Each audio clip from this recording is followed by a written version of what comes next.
Hey everyone, this is David Brown with the migration update for March 6th, 2025 from the Derby Hill Hawkwatch. The warmer temperatures and rain yesterday and overnight melted a lot of the snow, so a lot of areas that have been completely covered, now there's a lot of grass showing. We had a few hundred snow geese yesterday, but today was the first really big push of snow geese with nearly 10,000 migrating by the Hawkwatch.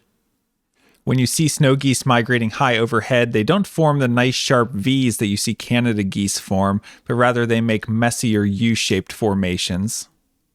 Conditions were decent, so I started the Hawkwatch at 7 a.m. to get all of the early migrants, and the wind started out light from the west-southwest, and then throughout the day the wind shifted more west and really strengthened by the afternoon. Today, it was overcast for most of the day. There were a few brief periods where there was a little bit of blue sky, and following last night's cold front, temperatures were falling. It started in the upper 30s and fell to below freezing by the end of the afternoon, and some lake effect snow in the afternoon, plus the strong wind shut us down early. This bird was the first migrant of the day, and it is a northern harrier, and looking at the underside, we see no streaking and no markings in the patagial area, so this is a juvenile northern harrier. Here's an immature bald eagle migrating along the lake shore. This is the first of several rough-legged hawks I'm going to show in this video, and you'll see a wide variety of different plumages. So, for example, this is a light morph bird, and it's an adult male. And so on the adults, we're always going to see that bold, dark trailing edge to the wings, like we see here. But on the adult males especially, we're going to see a bib here on the upper breast. Here we have another northern harrier, and this is that distinct plumage of the adult males, or gray ghosts. Here we have a buteo, and on this bird we see a very faint belly band, but we do see the dark patagial bars and we see a red tail, making this an adult red-tailed hawk. When looking through the flocks of snow geese, we picked out this bird in the middle as being a much smaller goose than all of the other ones, making it a good candidate for Ross's goose. Here we have a large dark raptor with a large head. This is an eagle, and since the head is so large and we see a lot of white in the wing pit areas here, that makes this a young bald eagle. In fact, this is a first year or juvenile bald eagle. Compare that to this bird. This is another eagle, but notice how small the head looks, especially compared to that longer tail. And notice how the wings pinch in here near the body. This is an adult golden eagle, and you can see a bit of gold here at the back of the neck. Here we have another rough-legged hawk, and again, this is an adult male. Notice that bibbed appearance and that dark trailing edge to the wings, and the adult males usually have multiple tail bands like you see here. And look at the overall shape of a rough-legged hawk. They're in the buteo genus along with things like red-tailed hawk and red-shouldered hawk, but rough legs aren't big and bulky like a red tail. Their wings are a bit thinner and pointed, and sometimes, especially in a glide like this, their wings almost look M-shaped. And they just don't seem as big and powerful as something like a red-tailed hawk. They have a distinctive way that they flap as well. Here we have the bird of the day and the bird of the season so far. We have a hawk that's shaped like a flying cross, so we should be thinking what was formerly called the accipiter genus. Now it's been split into two different genuses, the accipiter genus, which still has the sharp-shinned hawk, and the Astur genus, that's A-S-T-U-R, which now has the Cooper's hawk and American goshawk. Now on this bird, we don't see the orange barring to the underside that we would see on an adult Cooper's hawk, but rather we see an overall whitish appearance to the underside with some barring to it, and we can even make out a dark line going through the eye because this is an adult American goshawk. This is a very rare bird to see here. I was told this is the first adult American goshawk since 2022, so 3 years ago was the last adult. And American goshawks are a species that have become quite scarce in recent years. They used to be quite a bit more common. And in fact, you may know it by its former name. They used to be called the northern goshawk, but that got split into separate species. So the ones we have are now known as American goshawk. And those three species, sharp-shinned hawk, Cooper's hawk, and American goshawk, can be very difficult to identify, and perhaps that's a bit of an understatement even. But goshawks are the largest of the three, and they almost look like an oversized sharp-shinned hawk in that they usually have bulging secondaries to the wings, and their head looks smaller than a Cooper's hawk head. The other distinctive thing that you should look for on American goshawks is that their wingtips kind of taper. So you have that bulging secondary, but then their wingtips almost get a bit pointed, kind of like a falcon. So it can be very subtle, and it depends on the posture, and it's actually a bit of an easy identification when you get your photos on the computer and clean them up real nice and brighten them. But in the field, it can be pretty difficult, especially since it can be quite difficult to judge the size of a bird that's high overhead. But this was a really cool bird to see. And actually, this is the first adult American goshawk that I've ever seen. I've seen a number of juveniles over my years of hawk watching, but very, very rare to get the adult American goshawk. So this is a great addition to the first week of the season.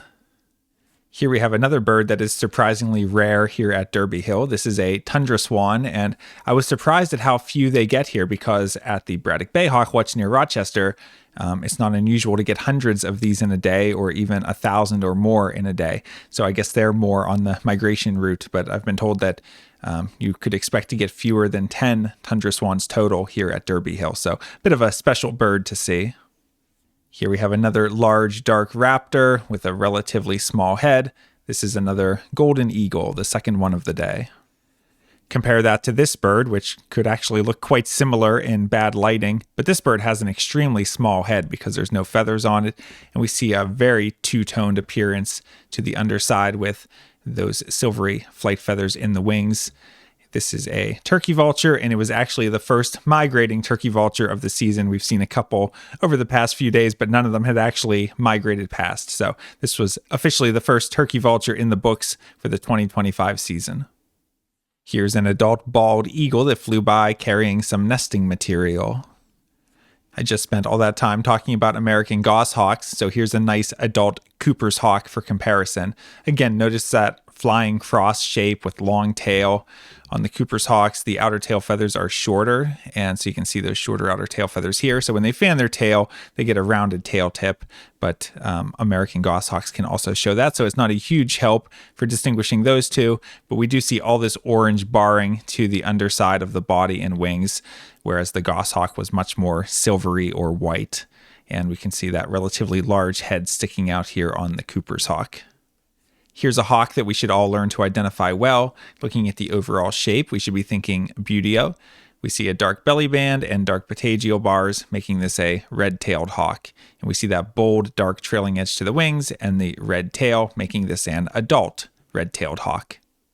Here we have another buteo. This one's not quite as big and bulky as the red-tailed hawk, and we see it has a slightly longer looking tail, almost accipiter-like, but it's a buteo, and we see a lot of orange here to the underside and a nice black and white patterning in the wings, and we can even make out a bit of translucent crescents near the wingtips because this is an adult red-shouldered hawk. Here's another adult bald eagle that was migrating past, and we had a good bald eagle flight today with 16 counted as migrants. You should be a pro at these by now. Again, we see a dark belly band and dark patagial bars, making this a red-tailed hawk. And that bold dark trailing edge to the wings and the red tail make this an adult red-tailed hawk. And we see a very white throat on this bird, and that's typical of the eastern subspecies. But it's also possible this time of year that we'll see some that are much more heavily marked with a dark throat that come from the northern subspecies of red-tailed hawk. Here we have a large dark raptor, and we see a feathered head that's relatively small and a longer tail. This is another golden eagle. And notice that the 3 golden eagles we saw today, there's no white in the wings. That's a field mark of the immature golden eagles. And early in the season, we're usually seeing adult golden eagles because they want to get up to their nesting territories, and then the immatures can take their time and come up later. So later in the season is when we'll start seeing those ones that have the big white patches in the wings. Compare that to this eagle. We see that the head sticks out more on this one, and also look at all this splotchy white throughout the underside, both the underside of the wings, this whole wing pit area, the underside of the body. Anytime you're seeing a lot of messy white like this on the underside of an eagle, that's going to be an immature bald eagle rather than a golden eagle. Stop and try to identify this bird. Now, after all that talk of eagles, some of you may be tempted to call this another golden eagle, but actually this is a much smaller raptor. This is a hawk, and we see this bird is jet black underneath. This is actually a dark morph rough-legged hawk, and it's usually the adult male dark morph rough-legged hawks, they're the ones that are really, really dark like this. And we can see that bold, dark trailing edge to the wings that indicate that it's an adult. And it looks like it might have multiple tail bands. So I think this is an adult male. And sometimes these are called black beauties just because they're really, really stunning. Usually the adult female dark morph rough legs are a little bit more brownish in certain areas, especially the upper breast and in the wing coverts, but the adult males are just jet black. And looking at the overall shape, again, rough legs are beautios, but look how skinny these wings are and how they get quite pointed near the wingtips.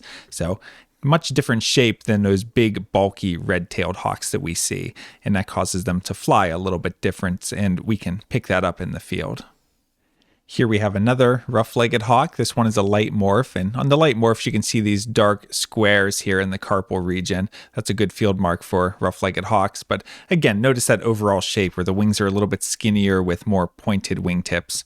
And on this bird, we see a dark trailing edge to the wings, indicating adult.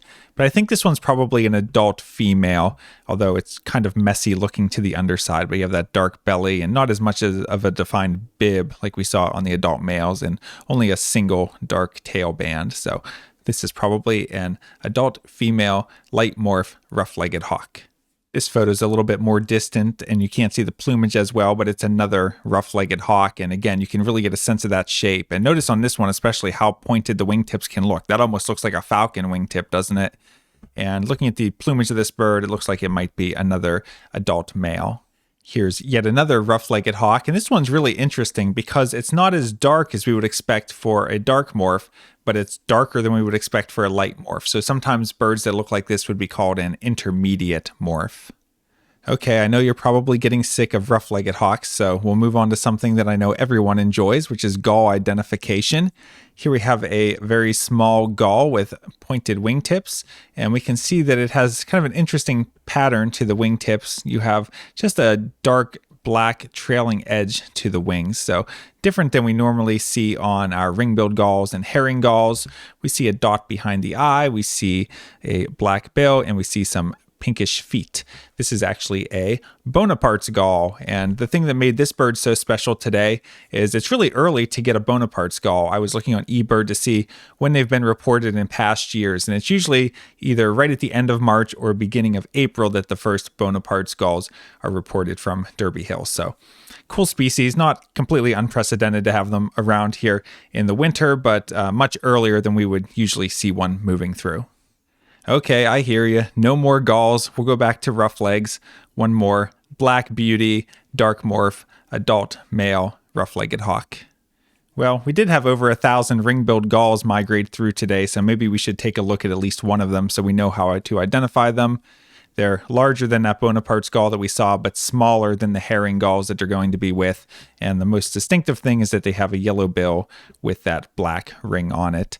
The wingtips on the adults are very similar to the wingtips on the adult herring gull, so that's not much of a help for distinguishing them. So mainly we're looking at the size and the bill. Herring gulls are bigger and bulkier than ring-billed gulls, and the easiest ones to pick out are the immatures that just look really dirty underneath, especially the underside of the body here. So you see these big brown gulls, they're the immature herring gulls. I thought this was pretty funny, so I took a picture. Here's an adult male red-winged blackbird that was checking out the fake bird on top of the shepherd's hook where our bird feeders are hung. Here we see another eagle, and this bird has a large head that's starting to become white. This is an older, immature bald eagle, so give it another couple years and it'll be a full adult. Here's another older, immature bald eagle, and we usually say these are around a 4th year bird. You can see it's starting to get that white head.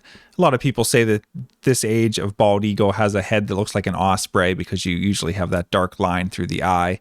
You can see the tail on this one's a bit whiter than it was on that previous one.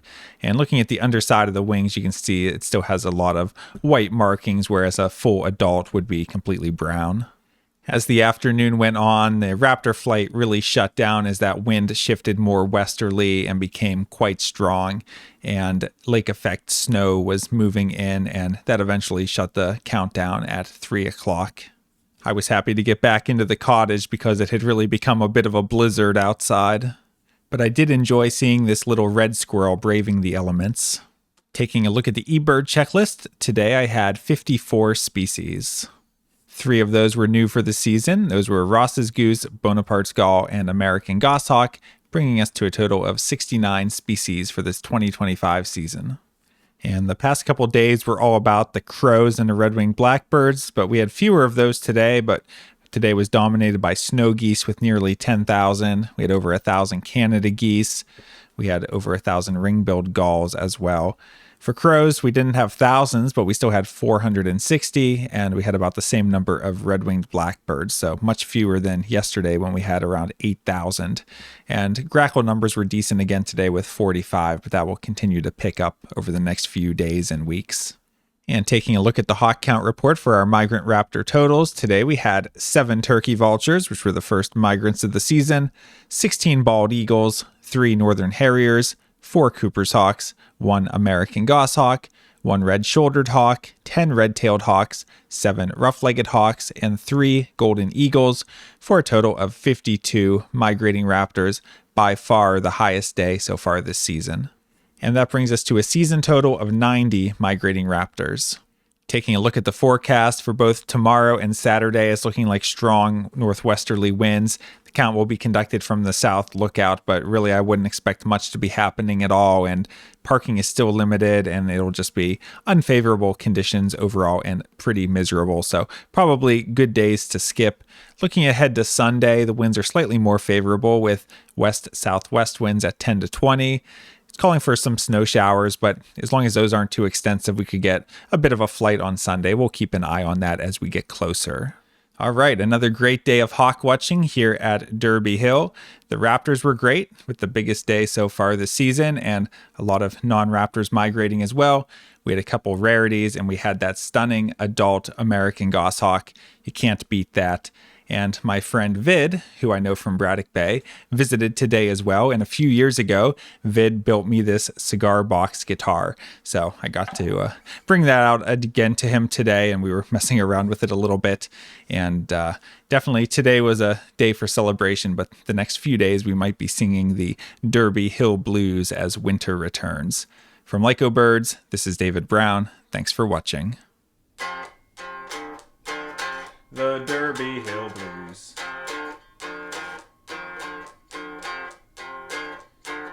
The Derby Hill Blues.